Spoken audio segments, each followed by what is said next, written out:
Let's talk a little bit about the World Juniors. Yesterday, two great games. The bronze medal game between Czechia and Sweden was unbelievable. Like, just a really great hockey game. So much fun. It was nice to have that as a lead into the Leafs game. Gold medal game, obviously, USA wins against Finland. Although I have to say Finland's semifinal win against Sweden, I think, might have been the game of the tournament. When they win it in overtime and they're chanting afterwards and, like, you know, they're Nordic rivals. And, like, it was just, there is something very magical about the World Juniors. What is not magical is two quarterfinals exits for Team Canada. After back-to-back golds. Yes. Because it's funny. I'm seeing a lot of what happened to Canada and the Canadian hockey crisis. Like, the World Junior Tournament, talking about it can be exhausting. Because it's either Canada wins gold or the entire thing needs to be blown up. And that's just an exhausting way to operate. This year is way different, I think. Roster construction, every year there's going to be one or two guys who get left off or get put on. You raise your eyebrows. I don't know about that decision. Meh. Every decision they made was poor. Well, you leave 5 of the best players from Canada out of the program. Michael Misa, there's no justification. He's scoring about a goal a game. Beckett Seneca. Hayden Lindstrom. TJ Ginla. Yep. Like, these guys those two guys are hurt. Oh, okay. Sorry. I believe. No, but they're on. But you didn't even invite the 3rd overall pick to camp. And then you did. And then he performed well. And then you didn't have him on the team anyway. And what was the whole point of that? What was that performative nonsense? You Carter Yakimchuk, Zane Parek. Okay, we're only going to take one of them. That I understand. Neither? Are you nuts? And then when Schaefer goes down, you don't have anybody to step into his role. You have two guys who play together in Rikoff and oh man, who's the other one? Whatever. They play together in the O. You don't play them together during the tournament. Who was the other kid who was it? Andrew Crystal, who plays in the States and, like, wasn't even considered because he doesn't play in Canada. That's absurd. Because he's USHL. And let's. This is going to be very simplistic and bordering on arrogant and insulting. I'm going to say it anyway. David Cameron hasn't won a damn thing. Yeah.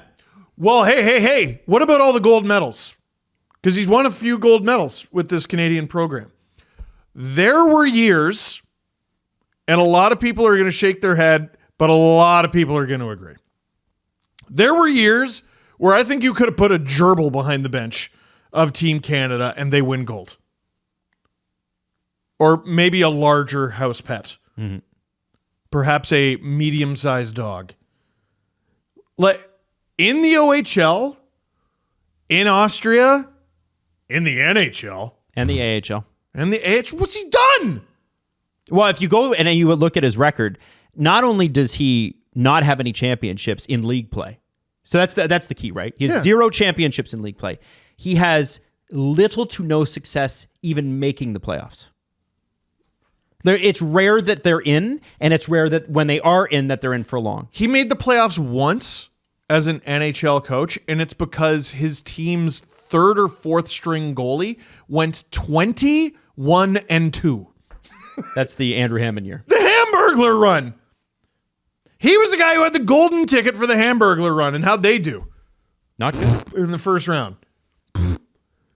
Like, listen, David Cameron, I'm going to say, despite everything that's happened, is a good coach. He's been in the OHL he's for a very long time. He's had lots of good regular seasons. He's had some deep playoff runs. Fine. The best this country has to offer. Canada. Like, we're talking about what happened to Canada.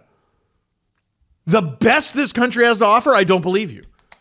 That's impossible. How many dozens and dozens of coaches are available? Well, I don't think that's how it's built, though.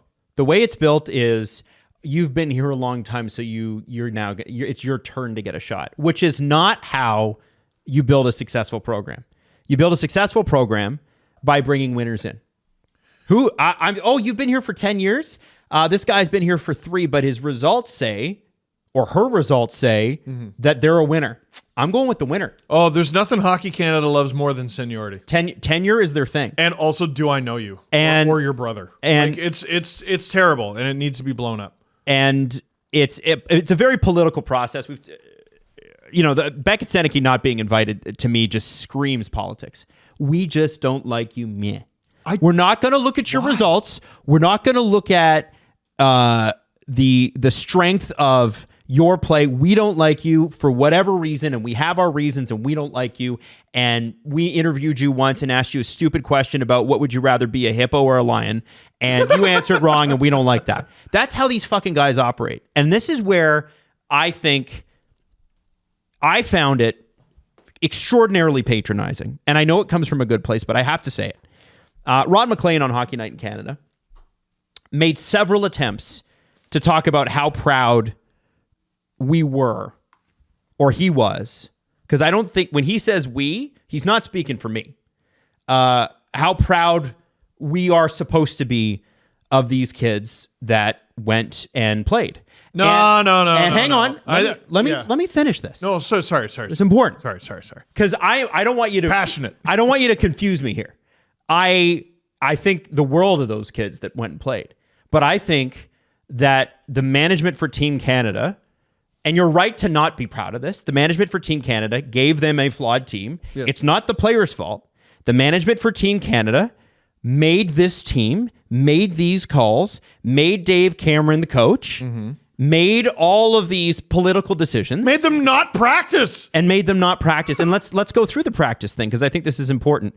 They lost to Latvia. They canceled practice the next day. They lost to the USA. They canceled practice after that. The quarterfinal match, they canceled the morning skate. And Dave Cameron said, because we're exhausted, there's no system for tired hockey players. I'm sorry, it's a tournament. And it's in Canada. Part of it, and they're staying at the hotel, which is right across the street from the Canadian Tire Center. Tournaments in the States next year. Don't even bother going.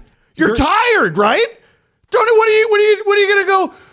You lost to 2 teams who took transatlantic flights. Are you out of your mind? And had to travel 30 minutes each way to get to the arena for each game, because Canada had all access to the hotel right across the street. There aren't many hotels in the area. Everybody else had to stay downtown. And this is where I want to say, I am not proud of this as a Canadian fan. I'm not. And that's okay. I don't have to be. Hold on. Sure. I don't have to be. I'm not going to. Do I need to sit here and tell you that blowing up Easton Cowan's Instagram comments is wrong? No, I don't need to tell you. It happens every year. I don't need to fucking tell you that. Yeah. If you do that, you're a fucking moron. Yeah. What I do need to tell you is I don't need to be proud of a quarterfinals out. I don't need to be proud of that. No. I, as a Canadian, don't need to accept that. And what drives me crazy, and we have this thing here in Canada, it's like, well, they showed up and they put on the jerseys and everybody tried their best. I'm sorry, this is a results business. That's the minority. It's the minority. Well, it's the minority who are in charge, Steve. And when Ron, it goes back to what Ron was saying on Hockey Night in Canada, and it comes from a good place with Ron. It's not like Ron's like, I love losing. Ron is trying to stop people from blowing up these 17 and 18-year-old kids' Instagram accounts, which is laudable and respectable, and I get it. Yeah. Don't try to tell me how to feel about the result, though. I don't like that. It's a misunderstanding entirely of the criticism of this team. Yes. Like, I don't know why Easton Cowan ate so much shit. Well, actually, I do. I mean, he was very undisciplined. But then the coach is asked about it, and he's like, well, the players know not to take penalties, so they should. Here's what he said. I can't address it. They know it. They know that penalties are penalties. You could talk all you want. They have to decide. Simple as that. And he said the tournament is too short to start benching guys after every call. He seemed like he couldn't be bothered to be there, Cameron. Like, I'm sorry. There's a lot of excuses made. I'm sorry you were burdened with being the head coach of Team Canada. I'm sure there was a real inconvenience for you. Like, what the fuck are you talking about? I don't understand. Like, Easton Cowan got, like, I thought a disproportionate amount of criticism. He wasn't good. Well, it's because he was the best player going in. Highest score. He was also coming off an injury. And I just wonder if every year some kid gets hurt, end of November, beginning of December, and goes, nope, I'm fine. I want to wear the crest. I'm fine. And they're not. You're not playing at 100%. This is Team Canada. We need you at 100%. You are not at 80% better than the 100% guys we're leaving off this team. This is the best of the best of the best. Easton Cowan at 90, 85, 80% is not better than Seneca, Misa, Crystal, guys who were left off this team. And I love Easton Cowan. I do. Maybe with an injury, he can play a second line role. Yeah, anyway. And Gavin McKenna not playing enough. It's like every decision was wrong, basically. To me, the players out of the whole equation deserve the least amount of criticism. Yes, I agree. It was beginning, middle, end, how the team was assembled and then run from management and then coaching. It was bad. Well, and this is where Hockey Canada needs other reform. Obviously, they've needed reform for many reasons outside of actual hockey. Yes. Right? And we've discussed that at length over the last half decade. The next step for Hockey Canada is, and this has been a topic of conversation when you look at the USA program, when you look at the German program, and you look at the success of some of these programs that are newer, cutting edge. Hockey Canada refuses to change. And you have to remember, and unified, you have to remember here too, Hockey Canada is probably 15 years behind some of these programs, but the thing is they've been relying on the fact that Canada produces some of the best talent in the world. They've become arrogant and lazy. Yeah, because when you get into that position, it's well paid. You have to be in the club, and if you're in the club, you don't really get fired. And especially if you're winning. You do not put winning papers a lot of stuff, man. Papers over a lot of stuff. You're telling me Hockey Canada puts in more effort into what they do than USA Hockey? Doubt it. You're out of your fucking mind. And the reason that two quarterfinal exits in a row is a indictment on this program is that we are no longer in the Canada-USA world of hockey. It is Canada, USA, Sweden, Finland. Germany is on its way up. Czechia is spectacular. Latvia is on its way up. You are looking at a program here that is dated and is skating on insane talent that is developed in Canada every year. They will always have that. But the reality of the situation is Hockey Canada is outdated. And the distractions of what happened at the World Juniors that is now being litigated in court have taken away from the fact that there is major reform needed within the program. And if you ask people, people, coaches, whatever, at lower levels of Hockey Canada, they will tell you that. This program needs huge reform. And it starts with removing people who don't want to reform it. You don't have room for new ideas when somebody is in the same position for 20 years and only believes there is one way to win. You have to, if you're in that position for 20 years, be constantly fighting for new ideas, constantly fighting for new ways to do things, testing, going around. Hockey Canada doesn't do that. No. And they'll tell you they do it. But the results are the results. And I do get pissed off when Canada does poorly at the World Juniors. Sure. I think they should look at this and go, and I look at their quotes and it's like, yeah, well, you can blame me. Nobody's heard of some of these guys. Oh, you can blame me. I hired the coach. I hired the scouts. Then resign. Resign then. Blame you. If you okay. I can blame you. Sure. What can I do about it? I blame you then. Then I blame you. Great idea. I'll take the resignation though. Or I'll take you changing your responsibilities and allowing new people. You had the entire OHL, WHL, and QMJHL to pick from. And NCAA. And you took Dave Cameron? That alone is an insane decision. That's an insane decision. It's lazy. No, I am helping my friend. Dave Cameron is my friend. So I'm going to give him this plum position. Oh no, he fucked it up. Now I look bad. Yeah. This is a really and people have been saying this for years. I hope as Canadians, you understand listening to this that we are going to live in a post-Canada dominant world here in hockey very soon if things don't change. USA is going to dominate. They're crazy. They're already crazy at the NHL level. Yeah. And by the way, they have 10 times the population. Mm-hmm. They have a lot. There are more hockey fans in the United States than there are in Canada. Doesn't that scare you? You should probably do something about it. You're small. Canada needs to operate like it should in the world, which is we have a smaller population. We have to do things different and cutting edge in order to maintain our advantage. We have to operate like Sweden and Finland do, who have a third of the population or a quarter of the population Canada does. And they're able to compete with Canada. What excuse do we have that a country a quarter of our size is kicking our ass? Latvia, who has like a handful of guys from the queue beating you, it's unacceptable. Latvia has less people than live in the city of Toronto.